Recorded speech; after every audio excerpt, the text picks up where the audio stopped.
আজকে হচ্ছে আমরা আমাদের জমির যে স্ত্রী ফুলগুলো আছে এগুলোকে এই যে একটি মাত্র পুরুষ ফুল দ্বারা পরাগায়ন করে দেব। আর এর উপকারিতা কি? স্ত্রী ফুলকে যদি পরাগায়ন না করেন সেক্ষেত্রে আপনি কাঁকরোলের ফলন পাবেন না। এই যে কাঁকরোলের যে স্ত্রী ফুলগুলো আছে এই স্ত্রী ফুলগুলো হচ্ছে আপনার নষ্ট হয়ে যাবে, লাল হয়ে যাবে। তো এই জন্য এগুলোকে পরাগায়ন করতে হবে। তো প্রথমত হচ্ছে পুরুষ ফুলের যে স্ত্রী ফুলের যে পাপড়িগুলো আছে এগুলোকে ফেলে দিয়ে পুরুষ ফুলের মধ্যে যে রং আছে সেই রংটুকু স্ত্রী ফুলের মধ্যে লাগিয়ে দিতে হবে। বাস হয়ে গেছে কিন্তু আমাদের ফুলের পরাগায়ন। কাঁকরোল গাছে পুরুষ ও স্ত্রী ফুল আলাদা হয়। এমনকি কাঁকরোলের পুরুষ গাছ এবং স্ত্রী গাছও আলাদা হয়। কিভাবে চিনবেন পুরুষ ও স্ত্রী গাছ? আপনারা আমার স্ক্রিনে যেই ফুলটা দেখতে পাচ্ছেন, এই যে এইটা এর ফুল, এবং এই ফুলের নিচে দেখেন ছোট্ট একটা কাঁকরোলের গুটি আছে।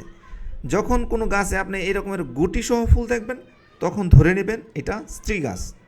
আর পুরুষ গাছের বৈশিষ্ট্য হচ্ছে পুরুষ গাছে শুধু ফুলটাই থাকবে, কিন্তু ফুলের নিচে কাঁকরোলের গুটি থাকবে না।